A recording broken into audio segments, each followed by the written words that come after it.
Hello and welcome to another LOTRO Top 5 video with me, Balthelion. In this series, I come up with my personal top 5 in a given category and give my reasons for what makes them my best picks. Keep in mind that my picks are my own opinion, but where possible I'll back up my opinions with facts for why I think my top 5 are the top 5. Today's topic is the top 5 classes in the Lord of the Rings Online, but since there are 10 classes in the game at the time of writing, I'm going to make this a top 10 video instead and split it up into two parts. In producing the rankings, I'm taking a look at multiple factors which might make one class better than the others, and leaving my own personal preferences out of the ranking process. Otherwise, the order of this list would be massively different. Factors that I'm taking into consideration for the rankings include how fun and easy is the class to learn how to play, in terms of its skills and any unique gameplay elements. How fun and easy is the class to solo with? How good is the class at the low, middle and high levels? How useful and desirable is the class in a fellowship or group? Factors that I'm not taking into consideration for ranking are whether or not the class is a premium purchase, as all classes are being considered equal, and my own personal opinions on playing the class, though I will give my own personal thoughts on each class after the rankings have been determined. In part 1, we're going to start at rank number 10 and work our way down to rank number 6. We will then look at the remaining 5 classes in part 2. The Beorning is LOTRO's most recent class addition, added to the game during update 15 with Central Gondor, making it the only class to have been designed exclusively under the new trait tree system, which was introduced with the Helm's Deep expansion. It is a premium class that needs to be purchased once per account by any player wishing to play the class. Beornings are shapeshifters who can transform from humans into bears to maul their enemies. They do this using a class specific system called Wrath, which replaces the power bar used by other classes. This makes them unique in that they are the only class in the game which does not use power. This does put them in a bit of an interesting game balance situation, as they are the only class effectively immune to power draining effects, which can be useful against some landscape enemies or extremely valuable in some instance encounters. The Beorning typically uses their man form skills to build up Wrath, then transforms into their bear form to use highly damaging Wrath consuming skills. Maintaining their bear form also consumes a small amount of Wrath per second, and they will return to their human form at the player's command or once they run out of Wrath. I can't lie, transforming into a bear to maul your enemies is a lot of fun. That being said, combat can begin to feel a little repetitive at times compared to other classes with comparable class mechanics, such as a hunter's focus or a champion's fervour. While those classes can freely alternate between skills that increase and decrease their meters, the Beorning ideally wants to use as many Wrath building skills as possible in order to maintain their bear form as long as possible and use as many Wrath consuming bear skills as possible before transforming back into their man form, where skills should now be off cooldown. The Beorning is a good sturdy melee class that is capable of taking damage and dishing it out in turn. As a melee class however, it is lacking in terms of ranged damage dealing potential, though it does have a degree of area of effect damage potential. The Beorning's trait lines are best summarised as being red for damage, blue for tanking and yellow for healing. More knowledgeable players will be aware that this follows the exact same trait tree roles as used for captains, which are the closest class comparison to Beornings in terms of their roles. The captain and the Beorning both fall into the trap of being a jack of all trades, master of none, by which I mean they can both perform a reasonable job at all 3 roles, but are nowhere near as effective as other classes which specialise in one of these areas. Unfortunately for the Beorning, they also fall behind the captain in all of these areas, and the captain brings much more benefit to the group as a whole thanks to their group buffing abilities. This in turn means that there's always better options for class composition in groups than bringing a Beorning, assuming you are trying to play optimally and get the best out of your group. This unfortunately means that of all the classes in the game, Beornings are considered to be the least desirable class to add to a fellowship or raid group composition. While many groups will be happy to allow Beorning, typically to fill a spare DPS slot, in some instances they may be actively shunned if bosses have some sort of DPS check mechanic, which may mean that a higher DPS class is required. Beornings in a healing role, typically referred to as care bears in game, are quite capable of healing small fellowships, and it is probably only in small fellowships that Beornings will have the opportunity to main tank an instance, as larger group sizes will typically contain at least one class better suited to the tanking role. Indeed, their versatility for being able to perform tanking, healing or damage roles makes the Beorning well suited to small fellowship instances, so if you are playing as a 2 or 3 man group, this flexibility might suit your needs if the class's playstyle of shapeshifting appeals to you. Beornings cope well throughout the level range of the game, but their damage potential compared to other classes begins to drop off more noticeably at the higher levels. In summary, while a fun class to play with some unique gameplay elements, the Beorning struggles to justify its addition to the game, as it doesn't offer anything special to group compositions. As such, I'd find it difficult to recommend for players looking to do serious raiding or group content, but I would still recommend it for more casually oriented players or those sticking to smaller groups. I'd also recommend it as something fun and new for returning players to try out who may have stopped playing before the Beorning was released. The Guardian is LOTRO's heaviest tanking class, able to withstand huge amounts of damage. Traditionally, it has always been one of the slower classes to level with, although in recent years, changes to both the class itself and damage formulas in the game have improved its damage output. That being said, it's still on the lower end of the damage scale compared to other classes. The Guardian was always the one class that I struggled to like personally, and while numerous changes have been made over the years to improve the class for everyone, and have made the class more enjoyable to me personally, the skills and gameplay for the class do still feel a bit lacking. That's not purely the Guardian's fault however.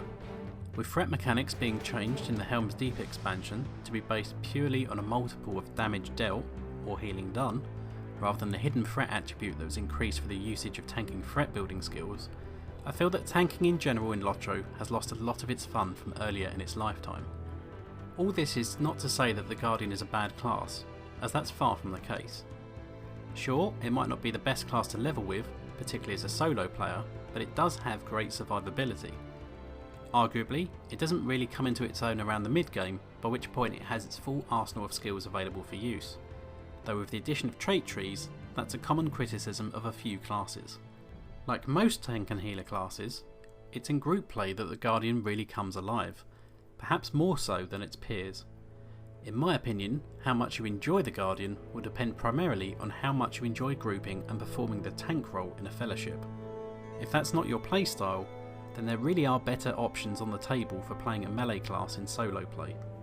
The Guardian copes fine at all levels of the game, and while it doesn't do the best damage, it can quite happily pull more mobs simultaneously than most classes, and therefore can still clear landscape content reasonably quickly by pulling large groups of mobs and taking them down one by one, while also factoring in some area of effect skills to speed up the process. In summary, the Guardian is a great tank, particularly for newer or novice players who might struggle with the complexity of playing the Warden class. Solo play can sometimes be a bit of a chore, but levelling a Guardian with friends or family helps alleviate that issue, and tanking in groups is a lot of fun.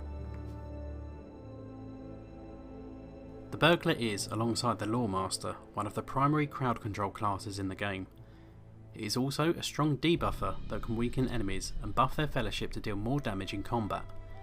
Burglars are also the best class for starting fellowship manoeuvres, as they have a variety of skills and consumable items which enable them to start manoeuvres at will. If I was to rank classes in terms of my personal preference, Burglar would probably be top of the list, as they offer a huge variety of gameplay styles and utility in both solo and group play. However, in the current gameplay environment, there are a number of drawbacks that make the class less desirable in some group compositions. Since around level 75 with the Isengard expansion release, there has been a significant decrease in the importance of fellowship manoeuvres in group content. In part, this is because the effects of fellowship manoeuvres began to scale badly once we hit the Isengard era and the removal of stat caps, leading to increasingly more stat bloat with each further expansion, making the problem worse. Unless there is group content that specifically requires manoeuvres to be performed to break through a boss's defences, like the Drygok raid, then unfortunately it means that this unique selling point for the Burglar doesn't count for much. Burglars are typically employed in a DPS and or support role in groups. While the single target damage is considerable, and a well played Burglar can keep up with the damage output of any other class on a single target, The Burglar is let down by their lack of area of effect damage skills. This can lead to them being favoured less in a DPS role over a champion who can do almost identical damage but to an almost unlimited number of targets with their area of effect skills, or maybe even a ranged DPS class. The Burglar, however, can easily make up for any personal DPS deficit by boosting the DPS of their fellowship or raid with their revealing mark, not to mention the other buffs and debuffs they bring to the table. Burglars are capable buffers and debuffers in all of their trait lines, but are even more potent in their blue Gambler and yellow Mischief Maker trait lines.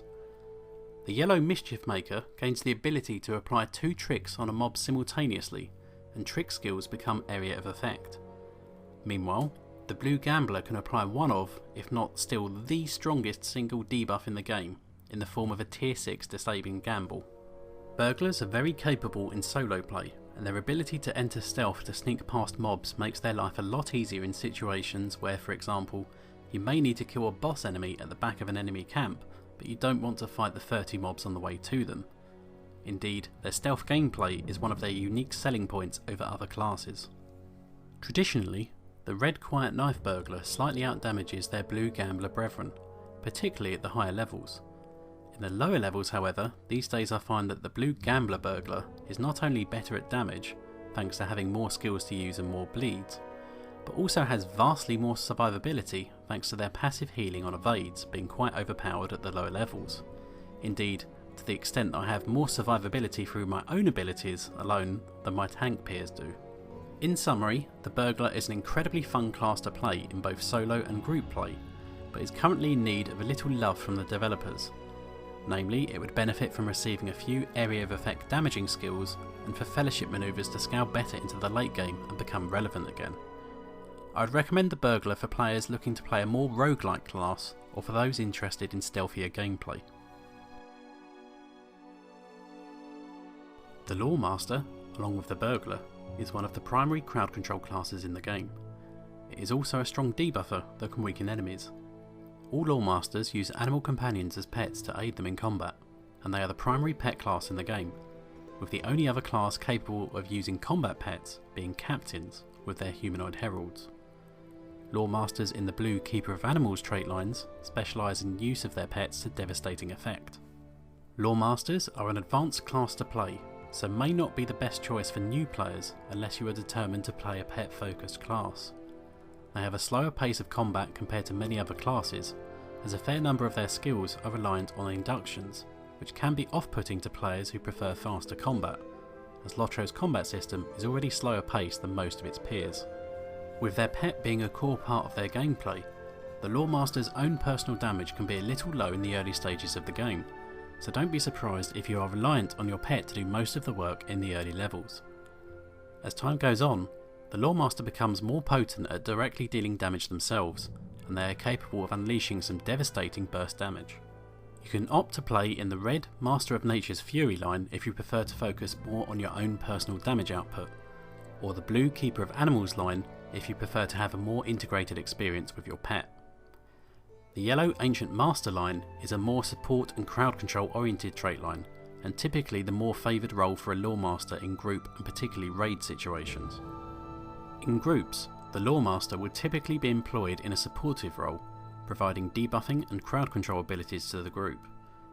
Though less relevant these days as most classes and players are self-sufficient with their own power pools, the Loremaster is also capable of draining power from their foes and granting it to their allies to help out with any power problems. In summary, Loremasters are an advanced class, so I wouldn't recommend them for new players, unless you are determined to play with a variety of pets or play a wizard style class.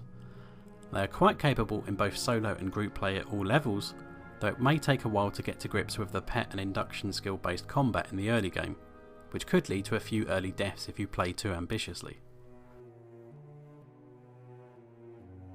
The Warden, along with the Runekeeper, was one of the first 2 classes added to the game after launch as part of the Mines of Moria expansion. Its primary role is that of a tank, being an alternative to the Guardian in a main tanking role. The Warden is perhaps LOTRO's most unique class in terms of its combat style. Rather than have a vast array of single-click buttons as most classes do, the Warden instead focuses more around building up a sequence of skills known as gambits, using 3 basic attacks: Fist, Spear and Shield. These attacks can unleash damage among your foes, heal yourself, and buff both yourself or allies depending on the sequence used. This mechanic means that a Warden needs to think ahead in battle to what they will need in a few seconds' time, and lends itself to a more proactive playstyle than a reactive playstyle where you react to events as they happen. Wardens are a medium armour class, but while they are not as heavily armoured as their Guardian peers, they instead rely more on their avoidances in combat, block, parry and evade, to avoid being hit altogether, and self-healing themselves when they do. This gives Wardens their reputation as being a one-man small fellowship, as they can tank, self-heal and DPS their way through challenging encounters that other classes wouldn't even dare to try. The need to remember sequences of attacks to piece together your gambits does understandably put off some players. This isn't helped by the fact that since the trait line revamp that came with the Helm's Deep expansion, certain gambits are only possible to execute when traded in certain trait lines. A Warden is best played regularly to help you build muscle memory where you build gambits without thinking. If you only play your Warden once in a blue moon, then you might struggle to enjoy the class if you find yourself having to relearn all the attack combinations every time you log into the game.